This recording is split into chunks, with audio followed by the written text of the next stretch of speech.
পরীক্ষার ছাত্রী যদি টেস্ট পরীক্ষায় পাস করে তাই এসএসসি তেও পাস করার আশা করতে পারে। তেমনি ভাবে আমি আপনি যদি কালকে কবরে যদি পাস করতে পারি, তেমন আল্লাহ তাআলা আল্লাহ রাব্বুল আলামিন আমাকে আপনাকেও ওই কিয়ামতের সমস্ত বিপদ থেকে, সমস্ত বাধা থেকে অবশ্যই অবশ্যই আল্লাহ তাআলা আমাকে আপনাকে পার করে জান্নাতুল ফেরদাউস দান করে দেবে। সুবহানাল্লাহ। এরকম আল্লাহ তাআলা যখন আমি আপনি সর্বপ্রথম কবরে যাব, আমাকে আপনাকে ফেরেশতা এসে তিনটা প্রশ্ন করবে। যদি কোনো বান্দা তিনটা প্রশ্নের উত্তর দিতে পারে তাইলে তার কবরের আযাব সব বন্ধ হয়ে যাবে। তিনটা প্রশ্ন কি? আল্লাহ রাব্বুল আলামিন বলে, মান রব্বুকা, রবের পরিচয় দাও। মান দীনুকা, দ্বীনের পরিচয় দাও। মান নাবিয়্যুকা, তোমার নবী রাহমাতুল লিল আলামিন কে কি চেননি? যদি আমি আপনি দুনিয়াতে পরীক্ষাগুলো হাজার বার যদি হুজুরদের কাছ থেকে শুনে মুখস্থ করে যাই, ওই কবরে গেলে কোনো কাজে আসবে না। যদি আমার আপনার এই দুনিয়াটাতে কামাই করার জায়গা, ইনকাম করার জায়গা, যদি এই জায়গা যদি আমি আপনি ইনকাম করতে না পারি, তাইলে যতই আমি আপনি দুনিয়া থেকে বারবার বলে যাই মান রব্বুকা, মান রব আল্লাহ, মান রব্বুকা, মান রব আল্লাহ, মুখস্থ করে যতই যাই আমার আপনার কিন্তু এই কবরে কোনো কাজে আসবে না। এই দুনিয়ার পরীক্ষার হলের দিকে একটু তাকাইয়া দেখেন, যে সবচেয়ে গবেট ছাত্র কিছুই পারে না, মেধাহীন ছাত্র 2-3 ঘন্টা আগে যদি তার প্রশ্ন ফাঁস করে দেওয়া হয়, সেও কিন্তু ক্লাস পাওয়ার আশা করতে পারে। আর যে দুনিয়া পড়ালেখা করেছে, ব্রেন খাটায় লেখাপড়া করেছে, সেও কিন্তু কি ক্লাস পাওয়ার আশা করতে পারে।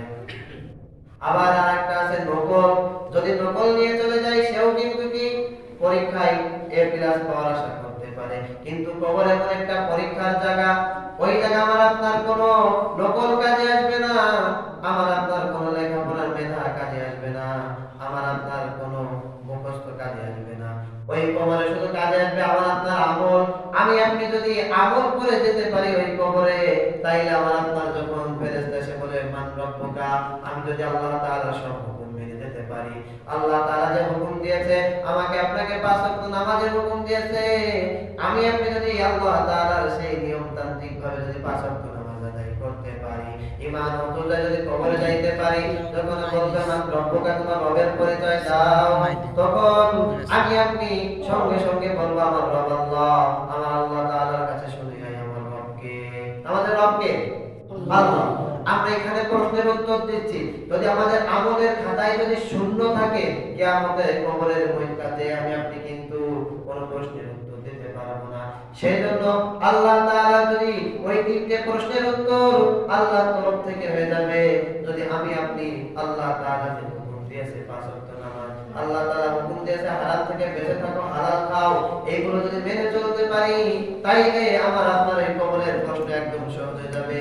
2 নম্বর প্রশ্ন করবে মান দীনুকা, দ্বীনের পরিচয় দাও। আমি আপনি যদি দ্বীন মোতাবেক চলাফেরা করি, দ্বীন যেভাবে, ইসলাম যেভাবে প্রচার হয় সেভাবে যদি আমরা আপনার জীবনটাকে পরিচালিত করতে পারি, তাইলে বলবো আমার দ্বীন ইসলাম। মান নাবিয়্যুকা, আমার আপনার নবীকে দেখায় বলবে রাহমাতাল লিল আলামিন কে কি চেনো? যদি আমি আপনি নবীর সুন্নাত মোতাবেক যদি নিজের জীবনটাকে চালাই, তাইলে আমি বলবো হ্যাঁ, আমার মায়ার নবী, রহমতের নবীকে আমি চিনি। আর যদি আমরা এই তিনটে প্রশ্ন যদি একটার উত্তর না দিতে পারি, আল্লাহ তাআলা বলবে জাহান্নামের আগুনে কবরে ঢুকাইয়া দাও। আমার আপনার নবীকে কেমন ভালোবাসতে হবে? কেমন? যেমন ভালোবেসেছে সিদ্দিক আকবর, যেমন ভালোবেসেছে হযরত ওমর। আমার আপনার নবীকে সিদ্দিক আকবর কেমন ভালোবেসেছে? আমার নবী 2.5 বছর পর নামাজ শেষে আবু বকরের কানে কানে বলেছিল, আবু বকর, আমি হিজরতের পথে তোমার সাথে অবসঙ্গী, তুমি আমার হিজরতের পথে সফর সঙ্গী হবা। আমাকে আপনাকে যদি কেউ বলে ভাই আমি আপনি আপনার সাথে সফর সঙ্গী হব, আমি আপনি যদি একজনকে বলি আসরের সময় বলি মাগরিবের সময় যাব, তার কিন্তু মনে থাকে না, সে ভুলে যায়, কারণ তারা আমাদেরকে মন দিয়ে ভালোবাসে না। আর আমার আপনার নবীকে সিদ্দিক আকবর কেমন ভালোবাসতেন? 2.5 বছর আগে বলেছিলেন যে আবু বকর, আমি হিজরতের পথে কিন্তু তোমার সাথে সফর সঙ্গী হয়ে যেতে চাই।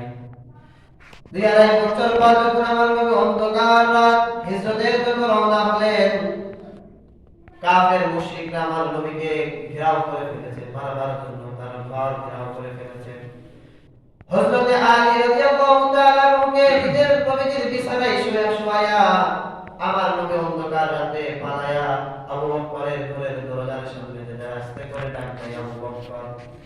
আবু বকর ঘরের ভিতর থেকে সঙ্গে সঙ্গে নবীজির ডাক শুনে বলে লাব্বাইকা সালাইকা ইয়া রাসূলুল্লাহ, ইয়া রাসূলুল্লাহ। কি সঙ্গে সঙ্গে দরজাটা খুলে দিয়েছে। আমার নবী বড় আশ্চর্য হয়ে পড়েছে, বলে কি ব্যাপার, এত রাত এসে ডাক দিলাম, আবু বকর দরজা খুলে দিয়েছে। আমার নবী আশ্চর্য হয়ে বলে আবু বকর আপনি কি রাতে ঘুমান না? আবু বকর দুটো চোখের পানি ছেড়ে কাঁদেন আর বলে নবী আল্লাহর জাত ও সিফাতের কসম, আপনি 2-2.5 বছর আগে বলেছিলেন যে আমি হিজরতের পথে তোমার সাথে সফর সঙ্গী হয়ে যেতে চাই, অবসঙ্গী। নবী আল্লাহর জাত ও সিফাতের কসম, আমি সেদিন থেকে আজ পর্যন্ত আমি আবু বকর রাতে বালিশে মাথা দিই না। কেমন ভালোবাসতেন আমার আপনার নবীকে সিদ্দিক আকবর। আমার নবী দুটো চোখের পানি ছেড়ে কাঁদেন আর বলেন আবু বকর আমি নবী এমন একদিন নবী অসহায় নবী, আমি নবী আজকে তোমার কাছে দেওয়ার মতো কিছুই নাই, কিন্তু আবু বকর আজকে রাত থেকে সফর তোমার আমার সাথে শুরু, শুধু মদিনা পর্যন্ত শেষ নয়, তোমার সফর শেষ হবে আমার সাথে জান্নাত। কিসের সাথে? নবীজিকে ভালোবেসেছেন বলে আবু বকরের সফর শুধু মদিনা পর্যন্ত শেষ হয় নাই, শেষ হবে একমাত্র রাহমাতুল লিল আলামিন নবীজির সাথে জান্নাত। সুবহানাল্লাহ বলবেন না? সুবহানাল্লাহ। তাইলে সিদ্দিক আকবর কেমন ভালোবাসতেন? মায়ের নবীকে ডেকে ডেকে বলেন ইয়া রাসূলুল্লাহ শুধু আমি একাই না, আমার ঘরে ছোট মেয়ে আসমা ও হুমায়রা পয়গম্বর প্রতি রাত রুটি বানাইয়া বানাইয়া অপেক্ষা করে, আমার নবী আসবে তাকে সফরের জন্য আমি নাস্তা দিয়া বানাইয়া দেব। শুধু আমি আবু বকর আর আমার মেয়ে আসমা না, আবু বকরের সফরের জন্য উট কিনেছিলাম। উটের গলা দেখেন নবী উট বাঁধা আছে, উট ঘুমায় না, সারা রাত্র জেগে জেগে থাকে যে কখন আমার নবী আসবে, আমি নবীকে নিয়ে সফর করব। তাহলে কেমন ভালোবাসেন আমার আপনার নবীকে তারা।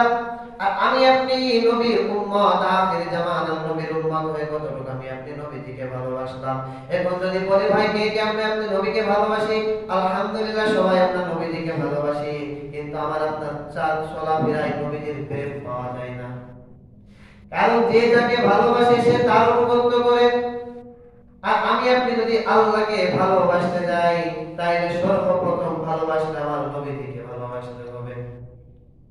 আল্লাহ তাআলা রব্বুল আলামিন কুরআনুল কারীমের ভিতরে বলে যায় কুল ইন কুনতুম তুহিব্বুনাল্লাহ ফাত্তাবিউনি ইউহিব্বুকুমুল্লাহ ওয়া ইয়াগফির লাকুম যুনুবাকুম ওয়াল্লাহু গফুরুর রহিম। আল্লাহ তাআলা বলে বান্দায় নবী আপনি বলে দেন যদি আমি আল্লাহ তাআলাকে যদি ভালোবাসতে চাই তাহলে আপনাকে ভালোবাসবে। কাকে? যদি আল্লাহ তাআলা, আমরা সবাই আল্লাহ তাআলাকে ভালোবাসতে চাই না? আল্লাহ তাআলা যদি মাহবুব বান্দা হয়, ভালোবাসার বান্দা হতে পারে আমি আপনি, তাইলে কি কিয়ামতের ময়দানে কবরে আমার আপনার কোনো টেনশন থাকবে? কোনো টেনশন নাই, কোনো টেনশন নাই। আজকে এমনি বিনা হিসেবে আমি আপনি জান্নাত। এর আগে আমাকে আপনাকে আল্লাহ তাআলাকে ভালোবাসতে হবে, নবীজিকে ভালোবাসতে হবে।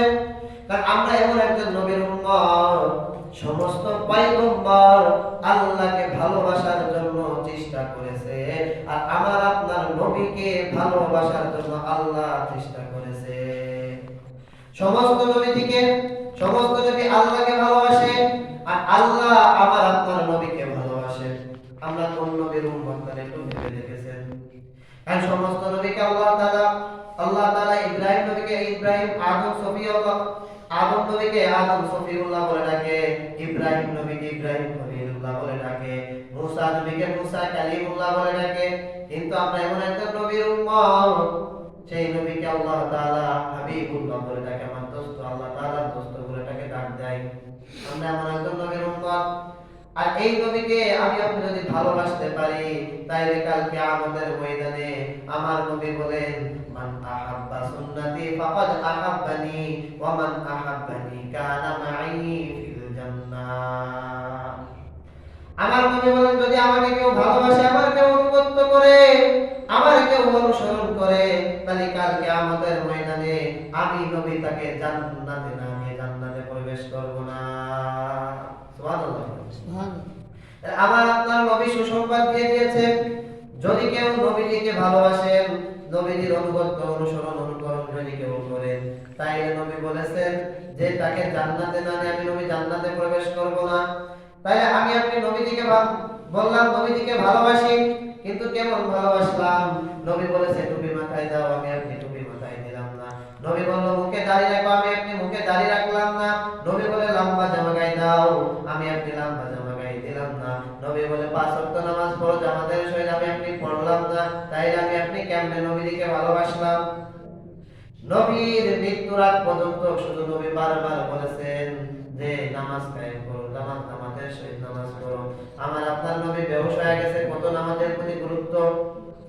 বেহুশ থেকে হুঁশ হওয়ার পরে নবী বলতেছে বা নামাজ কি জামাতের সহিত হয়েছে নাকি? আগে নামাজের কথা জিজ্ঞাসা করেছেন। আমার নবী অসুস্থ ছিলেন, তারপরে মসজিদে এসে নামাজ আদায় করতেন। শীত বলেন, বর্ষা বলেন, বৃষ্টি বলেন, যাই বলেন, আমার নবী অসুস্থ, উঠতে পারে না। হযরত ওমর ও হযরত আবু বকরের ঘরে ভর দিয়ে দিয়ে আমার আপনার নবী মসজিদে এসে নামাজ আদায় করতেন। কিন্তু আমি আপনি সুস্থ মানুষ, কিন্তু আমার আপনার মসজিদে আসার সময় হয় না। ফজরে আযান হয়, আসসালাতু খায়রুম মিনান নাওম, ঘুমের থেকে নামাজ ভালো। আমি আপনি ওই কথাটা যখন আমার আপনার কানের ভিতরে ঢোকে, আমি আপনি শীতের রাত ঠান্ডা পায়ে দৌড় করা যাবে অনেক কষ্ট। ওই ল্যাপটাকে কম্বলটাকে কানের গড় দিয়ে এক প্যাচ মেরে আমি আপনি আবার ঘুমাই যাই। আল্লাহ তাআলা আমাকে আল্লাহ তাআলার পক্ষ থেকে মুয়াজ্জিনটা বারবার ডাকতে, আল্লাহু আকবার, আল্লাহু আকবার, হাইয়া আলাস সালাহ, হাইয়া আলাল ফালাহ, আসো বান্দা নামাজের জন্য আসো, আসো কল্যাণের জন্য আসো। ওয়াস সালাতু খায়রুম মিনান নাওম, ঘুমের থেকে নামাজ উত্তম। কিন্তু আমার আপনার মন বলে না, আমি আপনি শয়তানের ওয়াসওয়াসায়, শয়তানের ধোঁকায় পড়ে আমি আপনি ঠিকই ফজরের সময় ঘুমাই আছি। কিন্তু ভাই যদি আমি আপনি ফজরের সময় ঘুমাইতেছি, ঠান্ডা পানিতে একটু কষ্ট করলে কিয়ামতের ময়দানে আমাদের জন্য সুখময় একটা জান্নাত আল্লাহ তাআলা দান করবেন। শুধু আমার আপনার জন্য আল্লাহ তাআলা জান্নাত বানান নাই, বড় বড় কাফের মুশরিক যাই বলেন, ফেরাউন, নমরুদ, কারুন, এমনকি নবীর চাচা আবু জাহেলের জন্য আল্লাহ তাআলা জান্নাত বানিয়েছিলেন। কিন্তু এই জান্নাতটা আমার আপনার ইনকাম করতে যেতে হবে দুনিয়া থেকে। কারণ যদি এই দুনিয়া থেকে যদি আমি আপনি কিছু ইনকাম না করে যাইতে পারি, তাহলে কিয়ামতের ময়দানে কিন্তু যে পাবো না।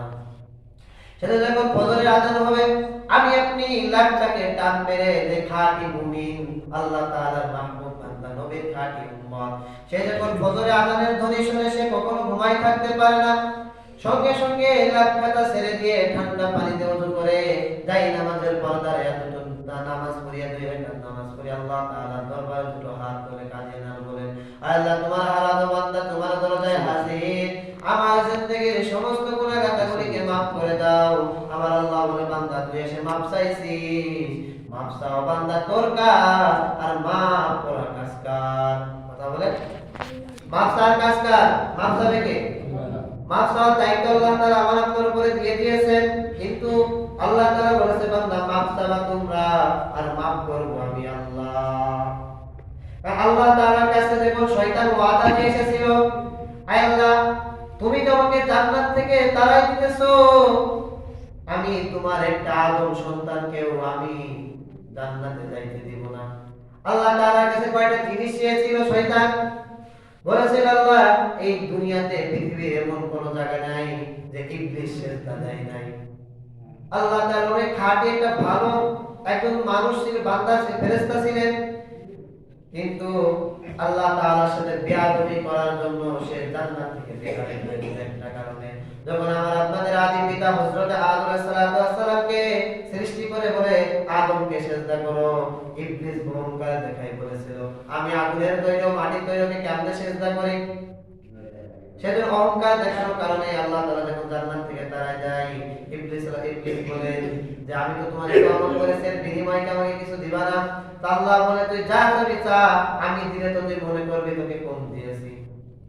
ঠিক না? এটা যদি আমি আপনাদের কাছে কিছু চেয়ে নিই, সেটা অনেক বড় হবে না? 5 টাকা চাইলে কি আমার কাছে বড় মনে হবে, কিন্তু আপনারা যদি আমাকে 10 টাকা দেন, সেটা আমার কাছে কি মনে হবে? কম। তা আল্লাহ বলে, যা চাবি চা। সংক্ষেপ কথা বলি যে আল্লাহ তাআলার কাছে বলেছিল যে আমি কিয়ামত পর্যন্ত হায়াত চাই, আর আমাকে তোমার বান্দার প্রত্যেক শিরায় শিরায় ঢুকে আমি ধোঁকা দিতে পারি, ডান বাম উপর উপর দিক, ডান থেকে বাম থেকে সামনে থেকে পিছন থেকে চতুর্পাশে থেকে তোমার বান্দাকে আমি ধোঁকা দিতে পারি। আর আল্লাহ তাআলা ইবলিসকে বলেছিল যে তুই চতুর্পাশে থেকে ধোঁকা দিবি, আর বান্দা যখন আমার কুদরতি কদমে সে সিজদা দিয়ে দুই হাত তুলে উপর দিক তাকিয়ে বলবে আল্লাহ সব ভুল করেছি, আমাকে মাফ করে দাও, আমি আল্লাহ রাব্বুল আলামিন সব গুনাহকে মাফ করে দেব। তাহলে আমাদের কাজ কি? মাফ করা, মাফ চাওয়া। আর মাফ করবেন কে? আল্লাহ তাআলা। এরকম আমি আপনি তো সেমন কোনো গুনাহ করি নাই, একটা লোক গুনাহ করতে করতে 99টা খুন করে ফেলেছেন। 99টা খুন করার পর এক আবেদের কাজ, এক সাধারণ আম মানুষের কাছে বলতেছেন যে আমি তো এত কাছে খুন করেছি, এত জিনাহার গুনাহ করেছি, আল্লাহ তাআলা কি আমাকে maaf করবেন নাকি? ওই লোকটা চট করে দাঁড়িয়ে বলতে, তুই তো আহাম্মক, তোকে আল্লাহ কেমনে maaf করবে? তুই তো আল্লাহ নাফরমান বান্দা, তুই 99টা খুন করছিস, আল্লাহ তোকে কখনো maaf করবে না। লোকটার মেজাজ গরম হয়ে গেছে, বলছে 11টা maaf করলেও যখন ফাঁসি, ওই 99টা খুন করলেও যখন ফাঁসি, তখন আমি সেঞ্চুরি পুরাই ফেলা, একদম 100 ওই লোকটাকে খুন করেছে। এবার সঙ্গে সঙ্গে আলেমের পরামর্শ নেয়, মসজিদের ইমামের পরামর্শ নেয়। ইমাম বলে ভাই তুমি এত বুঝে তো গুনাহ করো না কেন? আল্লাহ তাআলার কাছে যে মাপ চাও, আমার আল্লাহ গফফার, আমার আল্লাহ রহমান, মাপ চাওয়া তুমি, আমার আল্লাহ তাআলা তোমাকে সব গুনাহ মাফ করে দেবে। ইমামের পরামর্শ নিয়ে সেই বান্দাটা তাহাজ্জুদের মুসল্লায় বসে আল্লাহ তাআলার দরবারে কেঁদে কেঁদে বলতেছে, আল্লাহ তোমার হারানো বান্দা তোমার দরজায় হাজির হয়ে গেছে, তুমি আল্লাহ বান্দা আমাকে maaf করে দাও। একটা কয়েদি আওয়াজ এসে বলে, বান্দা তুই কাঁদবি না, তুই এত গুনাহ করেছিস, তোর নামটা জাহান্নামের খাতায় রয়েছে। বান্দা আল্লাহর বান্দা কান্না বাড়ায় দেয়। ঘর থেকে বিবি ডাক দিয়ে বলে, ও স্বামী আপনি কেন কান্না করতেছেন? আপনার নামটা তো জাহান্নামের খাতায়। স্বামী ডাক দিয়ে বলে, বিবি কান্না ছাড়া কি মাপের কোনো উপায় আছে নি? বিবি ডাক দিয়ে বলে, স্বামী গো কান্না ছাড়া মাপের কোনো উপায় আমার জানা নাই। আল্লাহর বান্দার কান্না বাড়ায় যায়। আবার একটা কয়েদি আওয়াজ এসে বলে, বান্দা তুই কাঁদবি না, তোর নামটা জাহান্নামের খাতা থেকে কাটিয়া জান্নাতের খাতায় লিখে দেওয়া হয়েছে। সুবহানাল্লাহ বলবেন না? তাহলে কিসের জন্য সে জান্নাত পাইল? তো কান্না করার কারণে। আমার আপনার যে গুনাহ হয়ে গেছে, এই গুনাহগুলো আমি আপনি তওবা করে আল্লাহ তাআলার দরবারে maaf চাই, আল্লাহ তাআলা আমাকে আপনাকে maaf করে দিবেন। কারণ আল্লাহ তাআলা maaf করার জন্য বান্দার শুধু ওসিলা খোঁজে যে বান্দা কি কাজ করতেছে। আমি আপনার কাছে জুমার নামাজ পড়তে আসছি, জুমার নামাজে যে খুতবার পরে একটা খুতবা পড়ে আর একটা খুতবাতে একটু সময়, হালকা সময় পাওয়া যায় না, 10 সেকেন্ড 20 সেকেন্ড, ওই সময় যদি কোনো বান্দা দোয়া করে, আল্লাহ তাআলা সঙ্গে সঙ্গে দোয়া কবুল করে নেয়। সুবহানাল্লাহ বলবেন না? আমি আপনাদের সময় নিজেদের জন্য দোয়া করব। আবার এই শুক্রবার আজকে একটা বরকতি দিন, দামি দিন, এই দিনে রাতে মানে যে রাত চলে গেছে, এই রাতে যদি কোনো বান্দা আল্লাহ তাআলার কাছে maaf চায়, দোয়া করে আল্লাহ তাআলা সেই দোয়া কবুল করে নেয়। আর সপ্তাহে 7টা দিন আসরের পর মাগরিবের কিছুক্ষণ আগ পর্যন্ত সূর্য ডোবার সময় যদি কোনো বান্দা আল্লাহ তাআলার কাছে দোয়া করে, আল্লাহ তাআলা সব দোয়া কবুল করে নেয়। পারবো তো সবাই? আমরা এই কয়েক সময় দোয়া করার চেষ্টা করি।